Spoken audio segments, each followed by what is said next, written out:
presidente caiu, o primeiro-ministro caiu, é manifestação de estudantes, de trabalhadores nas ruas, é prédio pegando fogo, é gente fugindo, é aeroporto fechado, tem mortes, bastante mortes, muitos feridos, e eu vou explicar tudo para vocês não se perderem o que está acontecendo hoje, nesse momento, no Nepal. Nesses dias começaram, hoje foi o dia mais pesado, tá bom? Então é o seguinte, já vou pedir para vocês curtirem esse vídeo, que vocês ajudam muito o nosso conteúdo a continuar crescendo, porque eu trago de forma clara, direta, objetiva aqui para vocês, tá bom? Então quem é inscrito no canal sabe que se curte esse vídeo logo do início, ajuda esse vídeo a chegar a mais pessoas, e é o que a gente precisa aqui no canal. Então vamos lá, eu vou usar apresentação de slides. Então assim, se vocês gostarem da apresentação, que já tem um tempo que eu não faço, mas eu sempre fiz aqui a apresentação de slides, porque fica mais fácil da gente entender. Se vocês gostarem, deixa aqui nos comentários, porque eu posso fazer outros vídeos assim também, que acho que fica mais fácil da gente compreender e para me organizar também. Enquanto eu vou tomando meu cafezinho aqui, eu tô pequenininho aqui em cima, porque eu vou encher a tela aqui de informações para vocês, para não ficar na frente, tá bom? Vamos lá, crise no Nepal. Primeiro vamos entender os antecedentes, tá? O que levou essa crise no Nepal, de forma clara e objetiva. São críticas às desigualdades sociais e casos de corrupção. Então o Nepal, por exemplo, tem uma taxa alta de desemprego, para mais de 20%. Você tem muita empresa privada chegando no Nepal tendo concessão e gera muito desemprego lá. Enfim, o Nepal, historicamente, ele era uma monarquia que a gente chama de monarquia absoluta. Então você tinha um monarca que reinava de fato. Isso durou mais de 200 anos, tá? Isso é fato. E ele se tornou uma república democrática em 2008. É muito recente a história republicana do Nepal, certo? E é uma república democrática e secular. O que significa secular? Houve a separação entre o Estado e a igreja ou as igrejas. Então, o Nepal ele é uma república democrática e secular. Ainda que a gente faça críticas, por exemplo, muitas vezes vão fazer críticas ao modelo de democracia, tá? E aí, como é uma república nova, teve um processo antes da criação da república, da proclamação da república, você teve uma guerra civil que durou ali cerca de 10 anos para destituir a monarquia, acabar com os privilégios da monarquia e estabelecer uma república. Então você teve essa guerra civil. E aí começa uma disputa entre partidos políticos. O que o Nepal vive é uma constante disputa entre partidos políticos. Você tem, a maioria são partidos de esquerda. Então você tem partidos comunistas, social-democratas, partidos socialistas, mas também tem partidos de direita e tem até partidos, ainda que muito, com uma representação muito pequena, você tem partidos monarquistas no Nepal, acreditem ou não. Ou seja, por isso que é uma república democrática.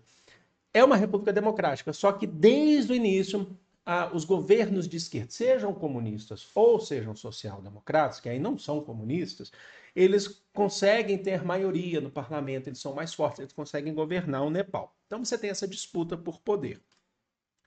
O Nepal, ele se tornou então uma república democrática secular e ela é parlamentarista. O que significa isso? Significa que nós temos um parlamento, que na verdade é bicameral, você tem duas casas, tá, no parlamento, e você tem representantes eleitos pelo povo, e aí você tem a escolha do primeiro-ministro ou do premier. E aí você também tem o presidente, é parlamentarista. Lembrando que no parlamentarismo, quem governa de fato, que é chefe de governo, é o primeiro-ministro. O presidente ele é um chefe de Estado. Mas nesse momento que a gente está falando de crise, foi todo mundo aí, tá bom?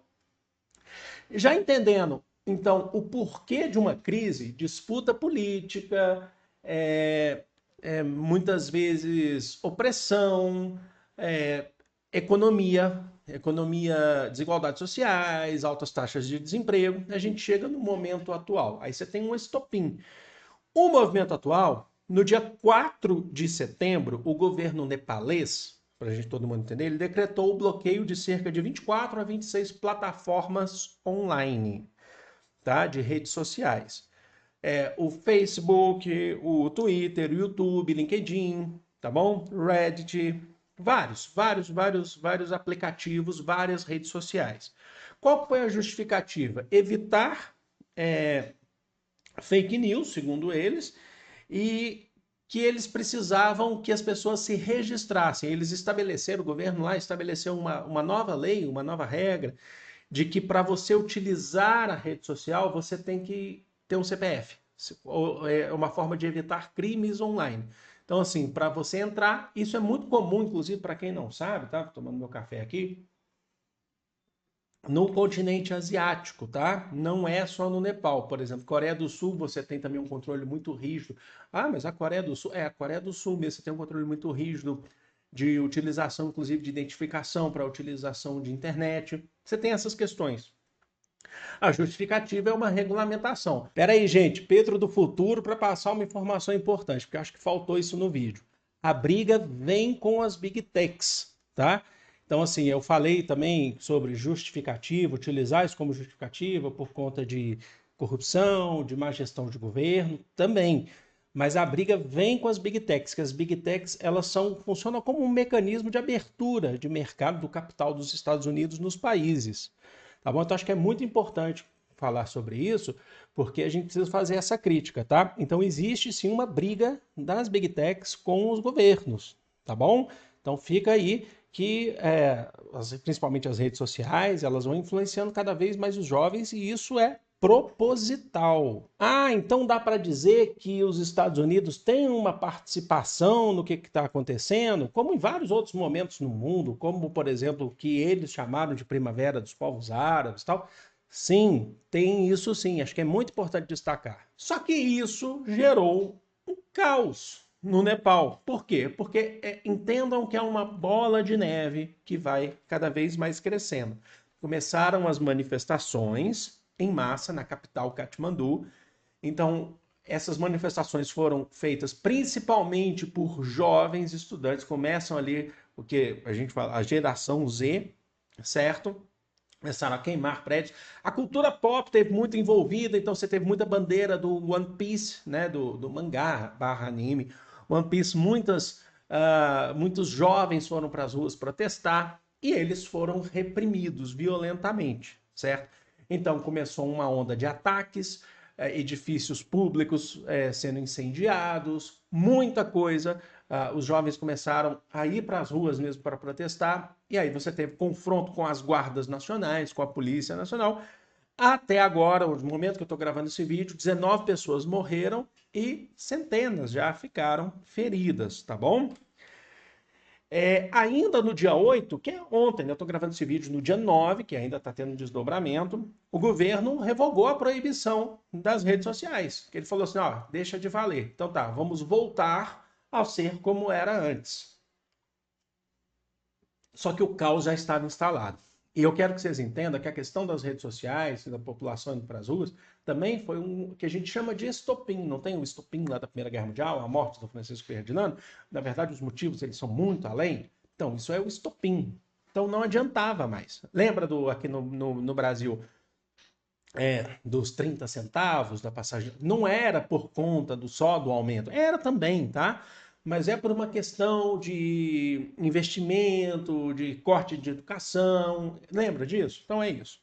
Então quero que vocês entendam o seguinte. E aí, por conta disso, ontem, a população continuou, os jovens continuaram indo para as ruas. O ministro do interior, que é esse cara aqui, ó, deixa eu anotar aqui, ó, que é o Ramesh, desculpem as pronúncias, Lekar, ele assumiu a responsabilidade ao ministro do interior e renunciou, né? Mas ele renunciou assumindo a responsabilidade pela repressão do governo em cima dos manifestantes. E aí o movimento continua. O que nós temos aí? Falei para vocês que ia ser direto objetivo aqui. Se tiver mais desdobramentos, eu vou fazer mais vídeos aqui para vocês, tá bom? O primeiro-ministro, opa, agora vou me tirar daqui, ó, vamos fazer o seguinte, ó, quem sabe faz ao vivo, porque agora acho que não vai ter um negócio, opa, vamos colocar aqui, ó, pouquinho maior até. O primeiro-ministro, certo? Que é esse aqui, o K.P.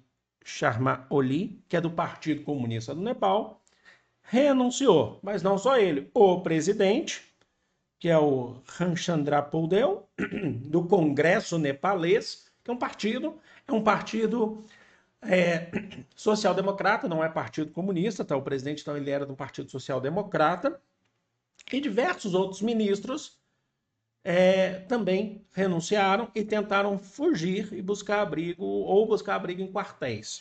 O que que acontece?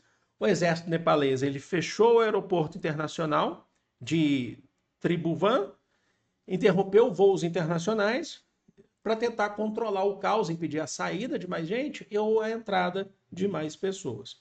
Então, qual que é a situação atual do Nepal? O Nepal está numa crise, está num caos, está sem governo. A gente tem que ver o que vai ser feito. Vai ser convocadas novas eleições para o Congresso, para as assembleias do Nepal? Serão escolhidos novos representantes? O que vai ser feito? Não é tão simples assim de se resolver com simplesmente troca de políticos, tá bom? Então é isso que está acontecendo.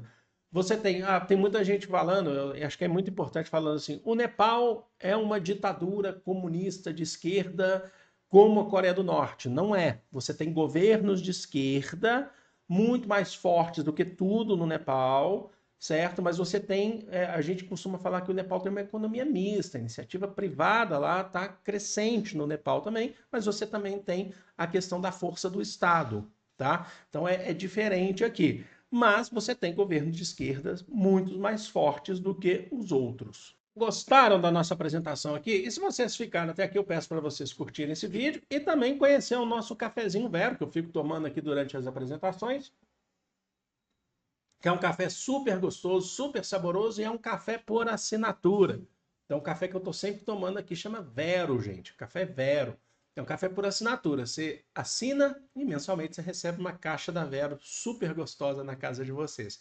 E aí, eu deixo o link da Vero aqui na descrição. Primeiro comentário. Primeiro comentário, não, desculpe. Primeiro link da descrição. E aí a gente tem um cupom de desconto. Se você gostar, quiser receber, quiser testar, quiser experimentar, que é o Café Dialético, tudo junto em maiúsculo, tá? Então, além de receber um café gostoso na casa de vocês, vocês ajudam o nosso canal. É isso. Obrigado, Vera. E é o seguinte, gente, obrigado também a todos vocês. Se vocês gostaram desse tipo de apresentação, que para quem está chegando agora não sabe, mas eu sempre fazia isso. Já tem um tempo que eu parei, que eu comecei a falar mais. Mas se vocês gostarem, eu posso fazer mais, porque acho que detalhe é melhor, tá bom? Vou ficando por aqui. Deixe aqui nos comentários. Contribuam também. Amo vocês de coração. Um grande beijo.